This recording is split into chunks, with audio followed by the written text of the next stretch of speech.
Thank you, Susan, and it's great to have you on board, as I have mentioned to you, and I think the newer directions in which Trade and Investment Division will go, inclusive of the STI, will be a refresher for ESCAP under her leadership.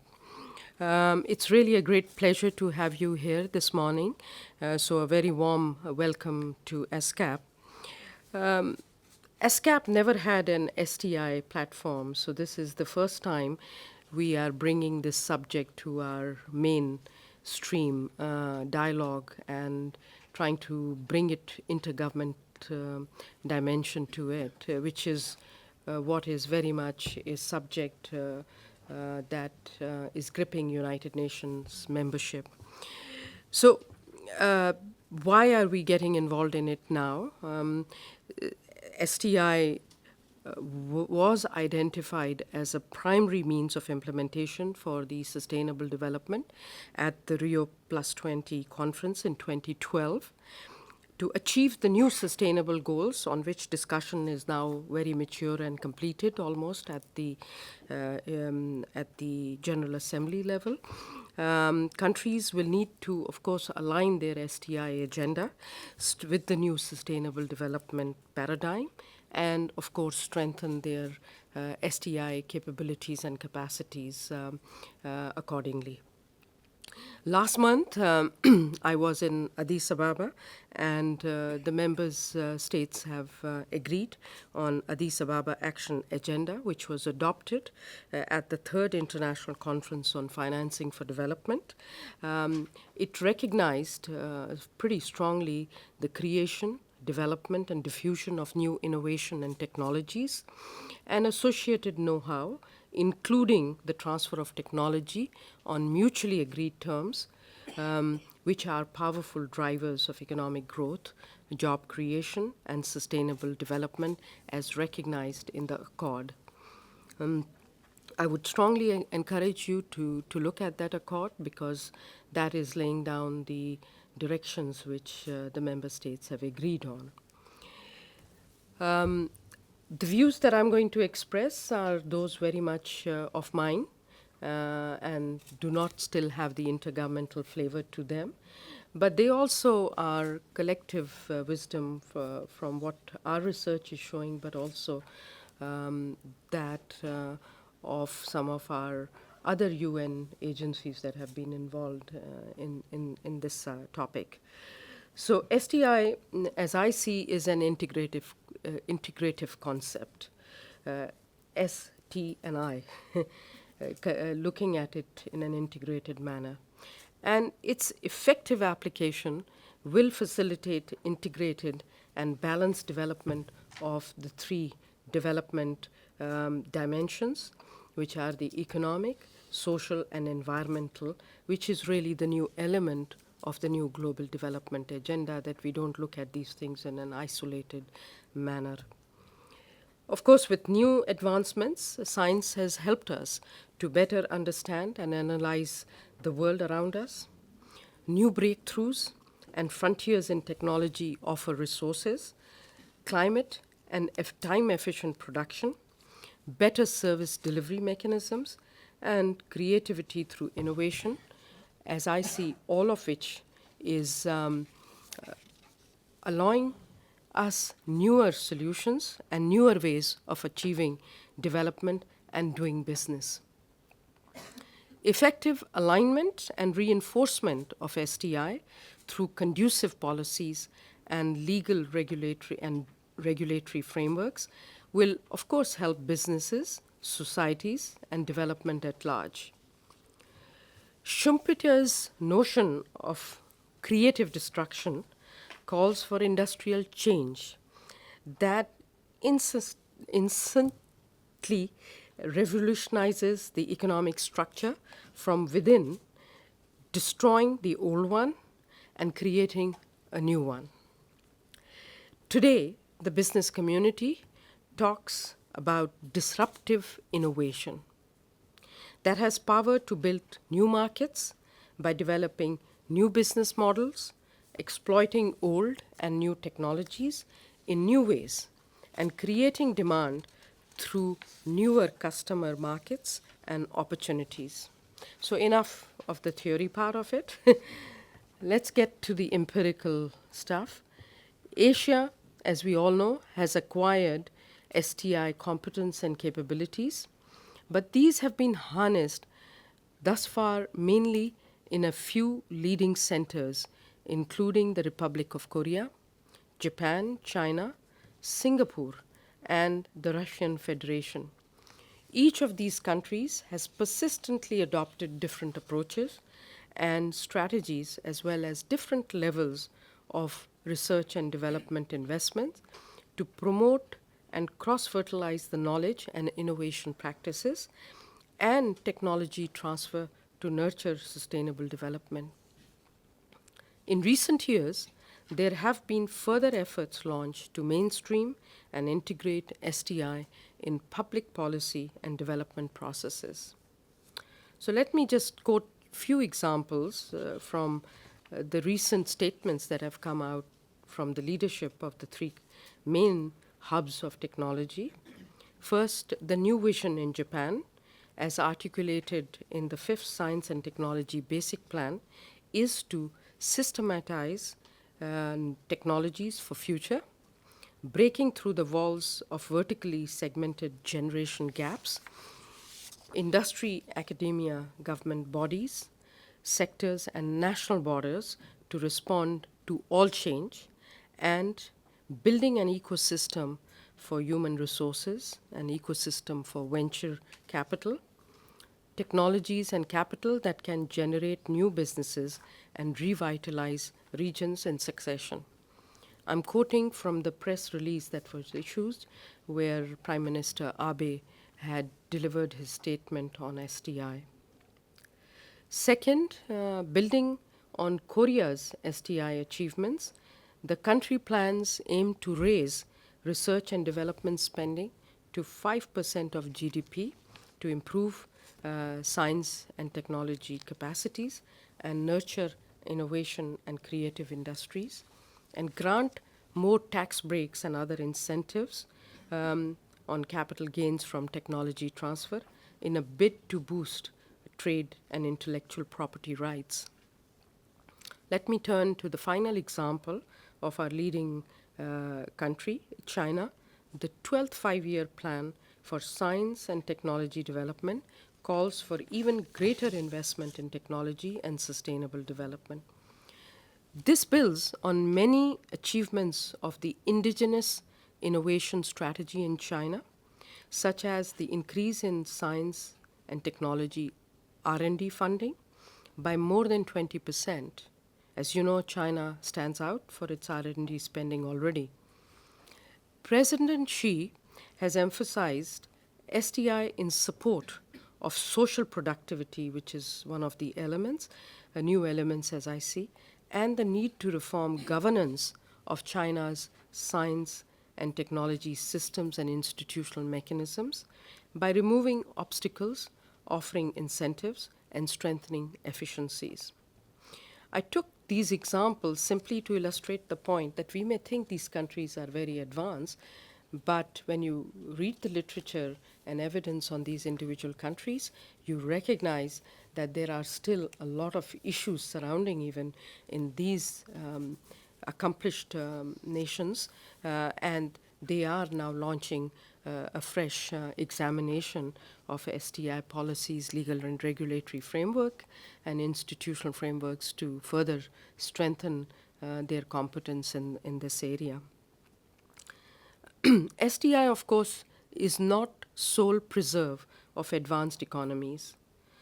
The application of scientific knowledge, the development and transfer of technology, and innovation occur in countries at all levels of development. Great opportunities exist for developed Asia to help foster and cross-fertilize its experience, but also to facilitate technological transformation and catalyze innovation through more participatory and inclusive approaches. Innovative ideas are widespread, but only an inclusive process can effectively identify and unleash them, and this is really an important innovation itself as we enter into debates of sustainable development in context of SDI. National innovation policies, of course, matter a lot in attracting the right FDI flows with accompanying technology transfers and innovative solutions. With public engagement by all in society, especially women, young people, and indigenous communities, the process of innovation can become stronger and more sustainable. It is as such no surprise that in Japan and China, the big debate is about human resource development to talk about engagement of the younger researchers and younger innovators to supplement and complement the old-aged researchers and scientists. Your deliberations today, of course, will help us to provide the basis for 3 new research initiatives to be undertaken by ESCAP to address regional knowledge gaps in SDI for sustainable development. The result of this research will contribute directly to the ESCAP theme study that we have been mandated to present to the 72nd Commission session next year. To help provide the context and expected results for the workshop today, I would like to focus in my remaining part of the deliberations on 8 brief points for your consideration. And whatever I'm saying is by no means exhaustive. In interest of time, we have zeroed in on few elements to kickstart the discussion, and I'm sure Susan will be adding more value to these deliberations. First, I think there is need for us to agree on a coherent conceptual framework for understanding SDI. The literature is vast. To zero it on few essential elements would be quite welcome. We also need to recognize within this coherent conceptual framework the linkages with the with and the role in promoting the 3 dimensions of sustainable development. Such frameworks help to shape SDI policies, including national innovation systems going forward. While science, technology, and innovation are linked, each element has its own set of issues and supporting policies. For science, the development of education and vocational training takes center stage. However, spending on education in the region varies greatly. Of the less than 30 countries in the region with available data for the period 2011 to 2013, only a third made public expenditures on education of 4% or more of GDP. My second point is that in addition to an emphasis on technology transfer, developing indigenous technology capacity is critical for cost-effective solution as being articulated by the Asian policymakers and leadership. In many least developed countries of the region, research and development expenditure is very low compared to levels in more advanced economies such as Japan and the Republic of Korea. For instance, R&D spending in East Asia almost matches Europe at close to 2% of GDP compared to South Asia at just 0.8%. For most LDCs, data on R&D expenditure are non-existent. My third point is that with regard to innovation, both the government and private sector have important roles and responsibilities. While companies develop new products and processes, governments can likewise be innovative in the delivery of public services in areas such as education, health, and disaster risk reduction. The innovation gaps in Asia and the Pacific are, of course, very large. Only 5 Asia-Pacific countries featured in the top 20 countries of the 2014 Global Innovation Index, which ranked 143 countries totally, with Singapore ranked highest in the seventh place. Clearly, this evidence means that the size of a country is no constraint, but its openness and creativity can break new frontiers. Country disparities can be addressed if we promote a coordinated regional approach to STI advancement through the sharing of resources, knowledge, and best practices by means of tapping the Regional Commission platform to promote South-South and triangular cooperation. My fourth point, we need to work to break barriers to trade and investment because this will help to promote innovation and technology transfer, as well as to raise competitiveness and productivity. Innovation can be spurred by promoting entrepreneurism, the establishment of special economic and technology zones, ecosystems for venture capital, business and technology incubators, as well as better support for small and medium-sized enterprises, which are some of the leading sources of innovation from what we have learned in Asia.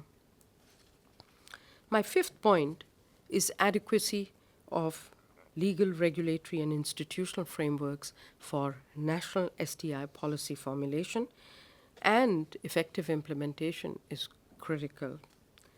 Approaches and frameworks to harness intellectual property rights and proving the right incentives for companies to undertake new R&D and to commercialize R&D results are also very important.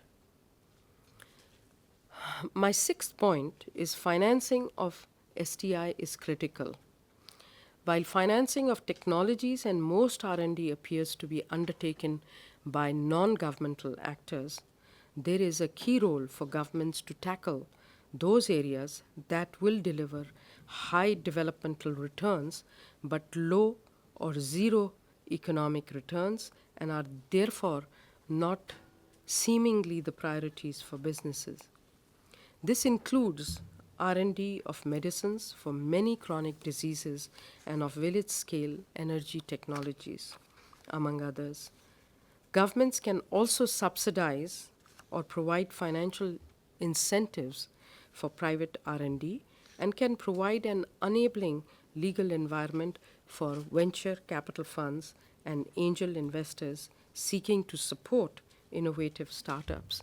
It is as such no surprise that in Japan they're talking about an ecosystem for venture capitalists. Issue, however, is not only how to increase the available financing for STI, but how to use available funds in a more efficient manner to produce higher quality STI results, including high quality education and R&D results with better commercial potential. My seventh point, proper monitoring and evaluation frameworks for national STI capacity development and policies will be key to compare the STI capabilities of different countries. It's not just because we want to encourage a peer review mechanism, but it is because we will be responsible for follow-up and review and follow-up of the STI policies and their impact. There is therefore a need for us to work towards a common framework of analysis. While some STI indicators already exist, national capacities to apply them and properly measure them are often lacking. How then can we strengthen this aspect of STI to establish proper monitoring and evaluation systems is a question. What should be the role of big data in this regard, an area which is being harnessed under the Sustainable Development rubric? That brings me to my final and the last point, partnerships. The establishment of effective public-private partnerships and other stakeholder modalities, including engaging civil society at both national and regional levels is essential to formulate and implement SDI policies within cohesive and solid national and regional innovation systems. These partnerships have already been forming across the region and globally. Examples, just few examples to illustrate the point.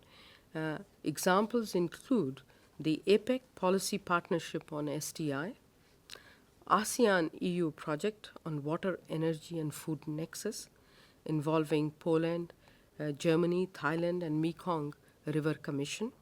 And finally, not the last, the Clean Air Asia project, which partners 45 cities, 35 government agencies, 116 NGO and academia, with 17 international development agencies and foundations, and 38 private sector members to implement initiatives aimed at reducing air pollution in Asian cities. It is only through leveraging these partnerships that we will achieve our goals in an effective manner. So I'd be very pleased if you are able to work out some design of some partnerships, and through your expertise and your networks, think of which partners we should go for what topics. Modalities for regional cooperation should also be considered. Some of these could be regional partnerships, but they could be other partnerships also. For instance, what is the value of a regional technology bank, which United Nations has been promoting, or a regional financing mechanism for STI? Should we be tapping Asia Infrastructure Investment Bank, or should we be tapping the Asian Development Bank? Those are the regional institutions that could be very helpful. How can we best promote knowledge sharing at the regional level, networking or other mechanisms? The Addis Ababa Action Agenda talks about online global technology facilitation mechanism. How could we effectively link this region with countries at vastly different levels of development to such a platform? These are some of the questions that you may wish to address today. So I wish the meeting every success, and look forward to your active deliberations and innovative insights in this complex area. We are starting this afresh, but we do have a lot of analysis that has been going on and insights into this. And as I said, Susan, who comes from OECD, which has also been nurturing STI for its own membership, she brings a lot of wisdom and expertise, and I thank her for her contributions and thoughts to my opening remarks, because we have worked as a team with some other colleagues who we deliberated on trying to see what we could bring in a very succinct manner to you, because one can talk for hours and hours on this subject given the volumes of research and evidence available. I just wanted to give you a really tight knitted remarks, and these will be available to you should you want to look at these as a guiding document for yourself. Thank you so much for being here and helping us out jointly as a team to embark on a new journey.